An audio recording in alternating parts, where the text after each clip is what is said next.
Pendapatan berapa kita bisa disebut sebagai orang kaya dan edisi tahun 2021?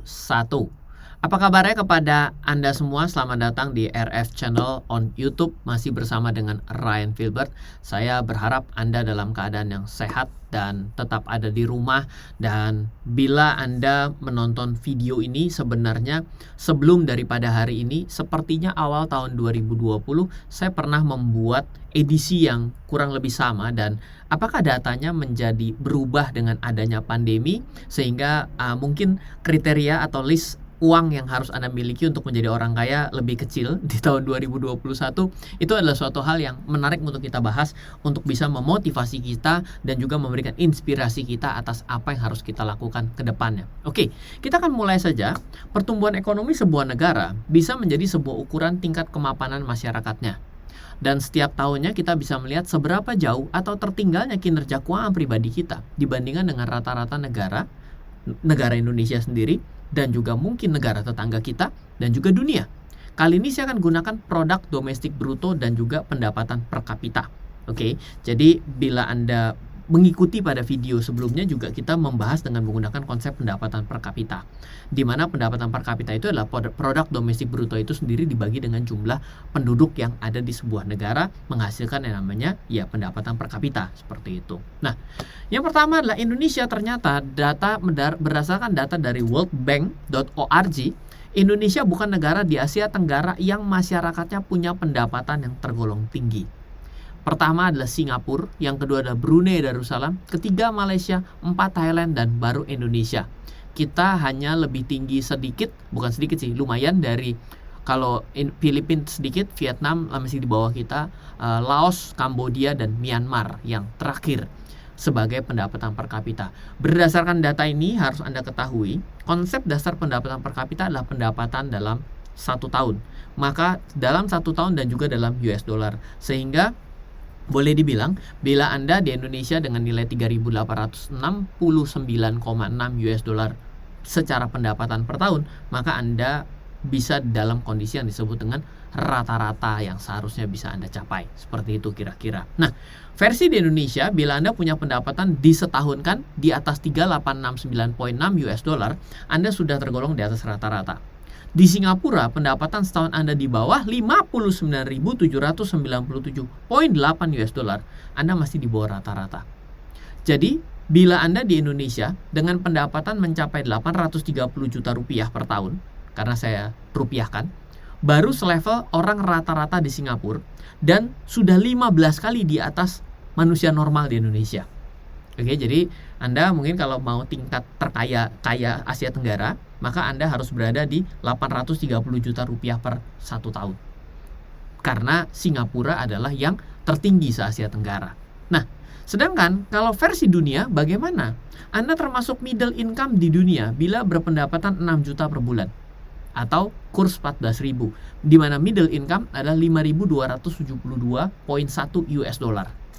Yang menarik menurut saya pribadi adalah middle income ke high income jauh banget, yaitu 9.295 ke 43.833, baru Anda disebut high income setara dunia. Menarik dong. Nah, kalau saya tidak salah ingat bahwa dengan angka 830 sekian, kabar baiknya adalah nilai tersebut tidak terlalu bergeser dari tahun 2020 awal.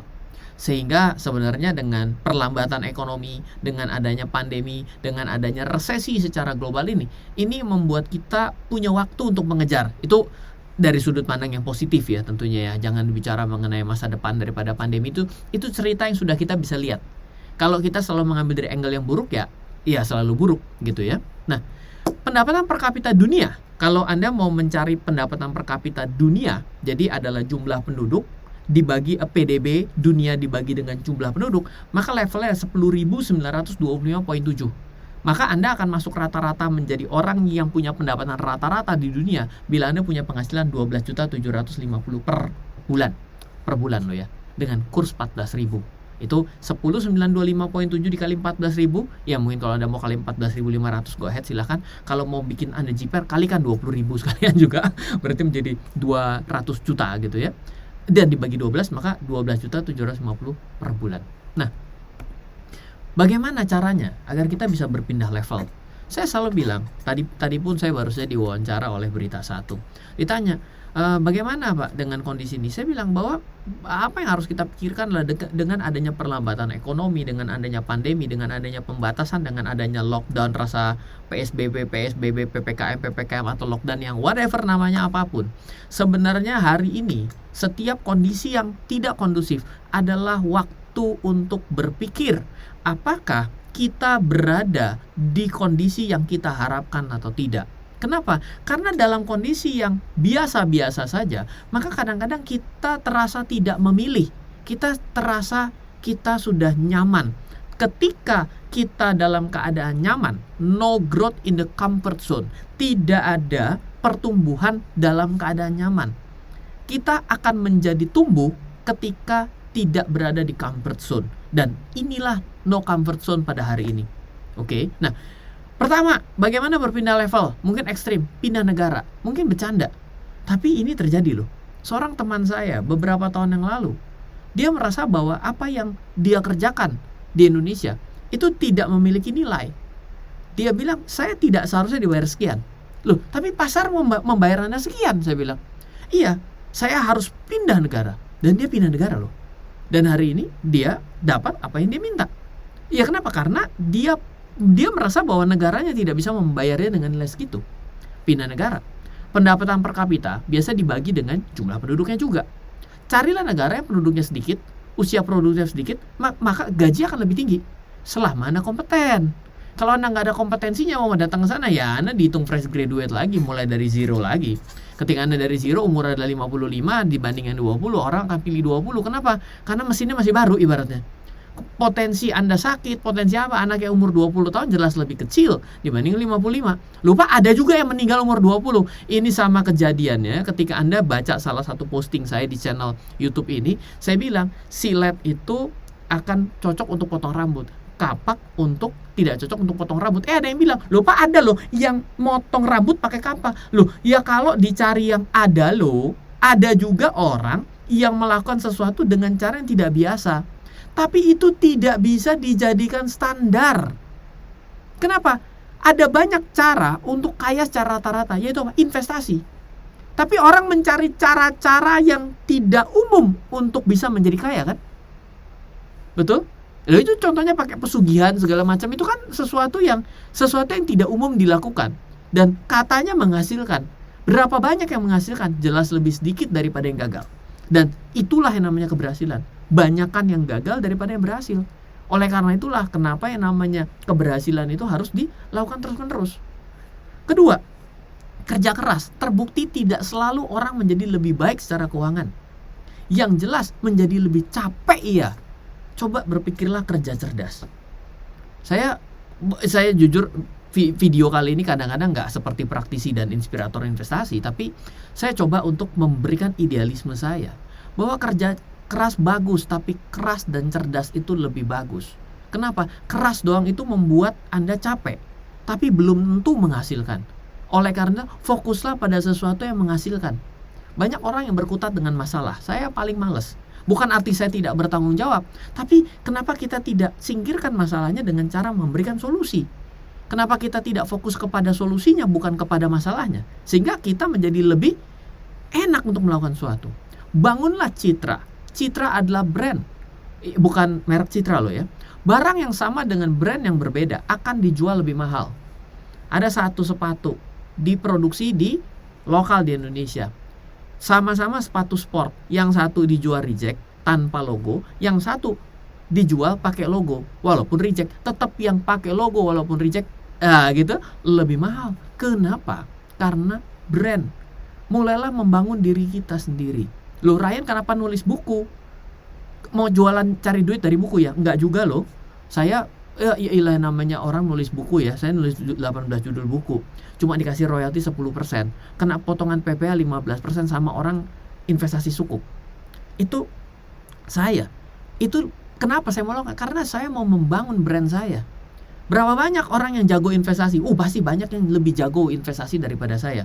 Berapa banyak orang yang jago untuk menjelaskan? Saya yakin banyak sekali.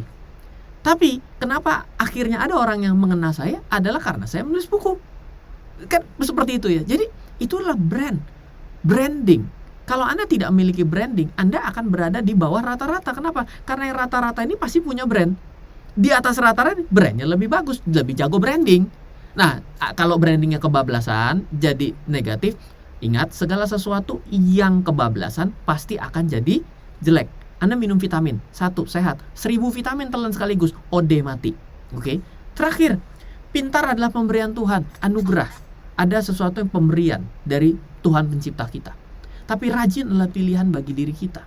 Kalau Anda mau berpindah level dari satu ke tempat yang lain, Anda harus lebih rajin. Kenapa? Dengan Anda pintar, Anda rajin, maka ada hoki juga. Keberuntungannya datang. Tapi kalau Anda pintar doang, tapi Anda tidak pernah rajin, keberuntungan tidak akan pernah datang. Kenapa? Karena hanya orang yang mencoba berkali-kali akan datang. Berhasil. Hoki ya, hoki palelundut gitu kan. Enggak hoki, kenapa? Karena dia mencoba terus-menerus. Dia menghabiskan kredit kegagalannya. So, Anda mau berpindah level dengan cara ekstrim, silakan pindah negara sehingga Anda bisa mendapatkan pendapatan yang lebih tinggi. Atau Anda stay, karena Anda mencintai Indonesia dan Anda ingin membangun Indonesia dengan idealisme Anda, karena Anda memang mencintai dengan sepenuhnya dilahirkan di Indonesia, Anda bisa. Tapi hidup ini akan terjadi tergantung kita memberikan arti dalam hidup kita. Semoga apa yang dibagikan pada video ini bisa memberikan manfaat.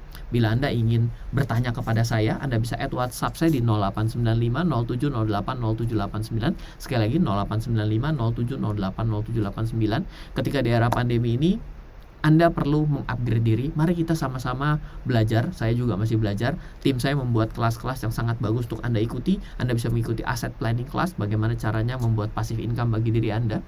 Dengan uang Anda yang miliki, dengan keterbatasan apapun, sebenarnya instrumen investasi selalu ada pilihannya untuk Anda. Anda bisa mengikuti trading camp untuk analisa teknikal. Kita belajar analisa grafik untuk saham, untuk options US market, untuk forex, untuk cryptocurrency. Anda bisa gunakan dengan mengikuti kelas trading camp. Yang ketiga adalah kelas fundamental camp. Kalau kelas fundamental camp, Anda akan belajar bagaimana cara memilih investasi dengan membaca laporan keuangannya. Baik laporan keuangan di Indonesia, baik laporan keuangan mungkin di Amerika, Anda bisa mengikuti kelas ini. Silakan Anda bisa daftar di tim saya di 0852 882 6187. Sekali lagi Anda bisa catat 0852 882 6187. Semoga selalu bermanfaat untuk Anda semua. Tetap sehat untuk Anda dan doakan agar saya juga masih bisa terus berbagi. Dari saya Ryan Filbert, salam investasi untuk Indonesia. Halo, terima kasih sudah menyaksikan video di RF Channel on YouTube. RF Channel adalah channel edukasi untuk kita secara bersama-sama belajar dan mendapatkan aktualisasi mengenai investasi, keuangan, dan bisnis bersama saya, Ryan Filbert, dan tim. Add nomor WhatsApp saya di 0895 07 08 0789 0895 07 08 0789. Download aplikasi MyRF di Android atau iOS untuk mendapatkan artikel dan tema-tema khusus mengenai edukasi investasi, keuangan, dan bisnis pada aplikasi MyRF sekarang juga. Setiap bulan, saya bersama dengan tim memiliki kelas, mulai dari belajar trading dengan analisa teknikal, yang strateginya bisa Anda terapkan pada seluruh market, mulai dari saham, forex, hingga cryptocurrency, atau kelas investasi saham bernama Fundamental Camp. Untuk mengetahui kelas lainnya dan bertanya mengenai kelas, hubungi tim sekarang juga di 0852 882 6187. Sekali lagi, 0852 882 6187. Semoga terus bermanfaat. Dari saya Ryan Filbert, salam investasi untuk Indonesia.